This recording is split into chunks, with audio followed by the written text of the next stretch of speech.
Shakespeare's Sonnet. While the poet is free to choose from a variety of meters and rhyme schemes, the author of the sonnet, a poem of 14 structured logical lines, is bound by a series of more arduous tasks. The earliest sonnets evolved during the Italian Middle Ages. Thomas Wyatt later introduced these to the English. The poems became the hot topic of many royal courts, and those who could do it well were themselves well regarded. Shakespeare's 154 sonnets, while beautiful in many respects, do not always follow the standards typical for the form. He followed the idiomatic rhyme scheme that Philip Sidney used in the first great Elizabethan sonnet cycle, Astrophel and Stella, which was published in 1591. Loving in truth, and fain in verse my love to show, that she, dear she, might take some pleasure of my pain. Pleasure might cause her read, reading might make her know, knowledge might pity win, and pity grace obtain. I sought fit words to paint the blackest face of woe. Although Shakespeare's sonnets were published in 1609, it is believed that they were written much earlier in his career. The subject matter of the sonnets greatly differed from anything that had been written before. Mostly they dealt with the love of a young man for a woman whom he idolized. And then there's a whole discussion in the sequence about, when he sees her, is he going to see her? Do they meet each other somewhere? It sort of develops their whole relationship. Shakespeare's sonnet sequence, however, was different because he introduced another person into it. The whole first group of his sonnets are written from a man, the poet, written to a young man rather than a woman. And then later on in the sequence, there's a woman who appears, but she seems to be a troublemaker because she seems to be trying to break up this relationship between the young man and the poet. And she's known popularly as the Dark Lady, based on the sonnet where Shakespeare says, "My mistress' eyes are nothing like the sun." What he's doing in that sonnet basically is turning on its head all of the usual Petrarchan descriptions of the beautiful young woman who had starry eyes and rosy cheeks and coral lips and golden hair and all this sort of thing.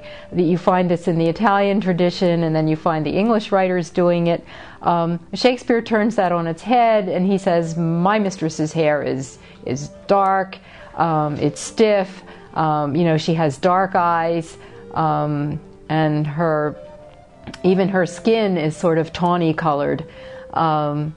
And the young man in Shakespeare's sonnet sequence takes on the physical characteristics of what are usually given to the woman in most of the other sequences. So he's the one who's, sort of blonde-haired, blue-eyed, handsome person.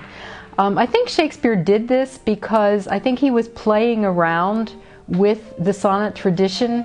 As I said, he was coming in toward the end of its popularity, and so he's fooling with it. He's doing something a little bit different, and because he's primarily a dramatist, he's adding another character. In other words, making it into more of a little drama with at least three people. There has been much speculation whether the use of the first person indicates that biographical information of Shakespeare's life is present in the sonnets, or whether they are purely fiction.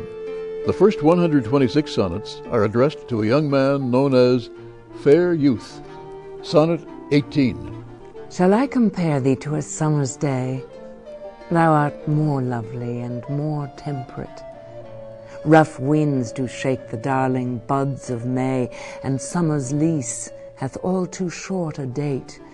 Sometimes too hot the eye of heaven shines, and often is his gold complexion dimmed, and every fair from fair sometime declines, by chance, or nature's changing course untrimmed. In some of the Fair Youth sonnets, there is also a character called Rival Poet. Sonnet 78.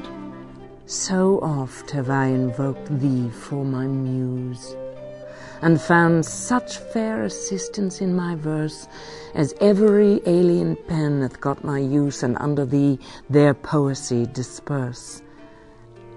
The following 28 sonnets are addressed to a woman known as the Dark Lady. Sonnet 129. The expense of spirit in a waste of shame is lust in action. And till action, lust is perjured, murderous, bloody, full of blame, savage, extreme, rude, cruel, not to trust. As any deviancy from the norm is treated, Shakespeare's sonnets were thought of as a somewhat scandalous development. But Shakespeare's cheeky predilections towards obscenity and sex did garner him a fair amount of notoriety and at least one long-term patron, the dashing and wealthy Lord Wriothesley.